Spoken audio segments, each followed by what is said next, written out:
CS স্কুলের পক্ষ থেকে সবাইকে স্বাগত জানাচ্ছি। ষষ্ঠ শ্রেণীর গণিত বই থেকে আমরা জ্যামিতি পড়ছি। অনুশীলনী 6.1 এর 5 নাম্বার সমস্যাটা সমাধান করব। এটা খুবই সহজ। যারা আগের লেকচারগুলো দেখে এসেছো তাদের জন্য আরো সহজ। এখানে একটু বীজগণিত প্রয়োগ করতে হবে। তো যারা বীজগণিত শুরু করনি তাদের জন্য একটু সমস্যা হতে পারে। তো এই কথা ভেবে আমি বিস্তারিত ব্যাখ্যা করার চেষ্টা করব। খেয়াল করো কি বলছে, পাশের চিত্র থেকে প্রমাণ করতে হবে। যে কি প্রমাণ করতে হবে, আগে আমরা চিত্রটা ভালো করে দেখি। এখানে এই চিত্রের মধ্যে একটা সরলরেখা, এই সরলরেখার উপরে 4টা কোণ আছে, 1 2 3 4, এবং এই কোণগুলোকে চিহ্নিত করা হয়েছে। এটার মান x, এটার মান x, এটার মান y এবং পরেরটার মানও y। আচ্ছা, আমরা কিন্তু একটা বিষয় জানি যে এরকম একটা সরলরেখার মাঝখানে যদি একটা বিন্দু নেই বা যে কোনো জায়গায় একটা বিন্দু নেই, তাহলে এইখানে 180 ডিগ্রি কোণ উৎপন্ন হয় বা সরল কোণ উৎপন্ন হয়। তো এই চিত্রেও লক্ষ্য করো, এটা একটা সরলরেখা। এইখানে যে কোণটা আছে, বড় কোণটা, এটার মান 180 ডিগ্রি। আর এর ভেতরে ছোট ছোট ওই যে বাচ্চাগুলো আছে, দুইটা বাচ্চা এক ধরনের আর দুইটা বাচ্চা আরেক ধরনের। তো তাহলে আমরা এখানে লিখতে পারি, যখন তুমি আনসার করা শুরু করবে প্রথমে এখানে লিখে নিবে চিত্র থেকে পাই বা চিত্র অনুযায়ী। এখানে যেহেতু প্রথমে এক্স আছে, এই জন্য আমরা লিখবো কোণ এক্স। এরপরে আরেকটা বাচ্চা আছে, সেই বাচ্চাটা হচ্ছে এক্স। এরপরে ভিন্ন ধরনের বাচ্চা আছে, সেটা কোণ ওয়াই, এবং আরেকটা বাচ্চা সেটাও হচ্ছে ওয়াই। সমান আমরা লিখতে পারি 180 ডিগ্রি।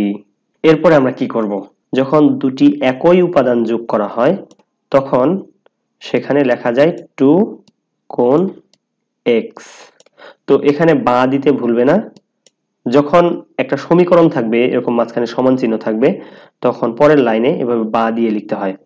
y এর ক্ষেত্রেও একই কাজ করতে পারি, প্লাস 2 কোণ y সমান 180 ডিগ্রি। তোমরা দ্রুত খাতায় তুলে নাও, সেটা তোমাদের জন্য সুবিধা হবে।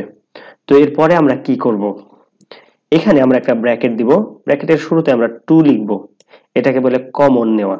তো যখন এখানে দেখো একই উপাদান আছে 2, এখানেও একই উপাদান আছে 2, যখন গুণ অবস্থায় থাকবে বা এটার সাথে যুক্ত থাকবে একটা সংখ্যা এবং একই হবে, তখন ব্র্যাকেটের এই পাশে লিখে লেখা যায় x, কোণ চিহ্ন দিতে হবে, প্লাস কোণ y, এটা ব্র্যাকেট দিয়ে আটকে দিতে হবে। তার মানে এটা দ্বারা বোঝাচ্ছে এই 2 x এর সাথেও গুণ অবস্থায় আছে, y এর সাথেও গুণ অবস্থায় আছে। তো এখন আমরা লিখব সমান 180 ডিগ্রি।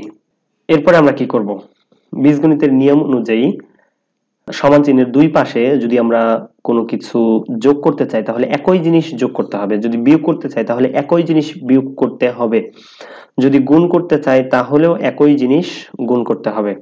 তো যদি এখানে আমরা দেখি 2 গুণ অবস্থায় আছে, তো আমরা জানি গুণ চিহ্ন এইভাবে দেওয়া থাকে, কিন্তু বীজগণিতের ক্ষেত্রে গুণ চিহ্নটা ব্র্যাকেটের যদি সাথে থাকে তাহলে গুণ চিহ্নটা দেওয়া থাকে না, এটা একটা বিষয়।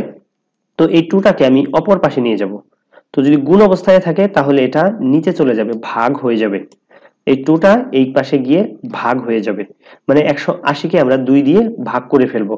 তো পরের লাইনে আমরা লিখতেছি, কিভাবে লিখবো, এখানে বা দিতে হবে, বা দিয়ে কোণ x প্লাস কোণ y, এখানে কোণ চিহ্ন দিতে হবে, সমান, এখানে একটা দাগ দিতে হবে, উপরে 180 এবং নিচে কত, 2। এখন 180 কে যদি আমরা 2 দিয়ে ভাগ করি বা অনেকে বলে কাটাকাটি করি, তাহলে কত হয়, এখানে 90 হয়। দুঃখিত, আমি বাংলায় লিখে ফেললাম, তোমরা ইংরেজিতে লিখবে। তো তাহলে আমরা পরের লাইনে সুতরাং দিয়ে সরাসরি লিখে ফেলতে পারি, কোণ x প্লাস কোণ y সমান কত, 90 ডিগ্রি। হ্যাঁ, আমাদের প্রমাণিত হয়ে গিয়েছে। আসলে যেটা বের করতে বলেছিল আমরা কিন্তু বের করে ফেলেছি। তো এখন এখানে তুমি ছোট্ট করে লিখে দিবে প্রমাণিত। তো ইংরেজিতেও তুমি লিখতে পারো প্রুভড। যাই হোক, আমার লেখা হয়তো অত বোঝা যাচ্ছে না, আমি যেহেতু মুখে বলে দিলাম, তোমরা আশা করি লিখতে পারবে। তো খুবই সহজ ছিল, তাই না? হ্যাঁ, অবশ্যই সহজ ছিল। তো তোমার বন্ধু হয়তো বা এটা জানে না, এই জন্য তোমার বন্ধুর সাথে অবশ্যই শেয়ার করবে। আর কোনো প্রশ্ন মতামত থাকলে আমাদেরকে জানাতে ভুলবে না। এখানেই শেষ করছি। আল্লাহ হাফেজ।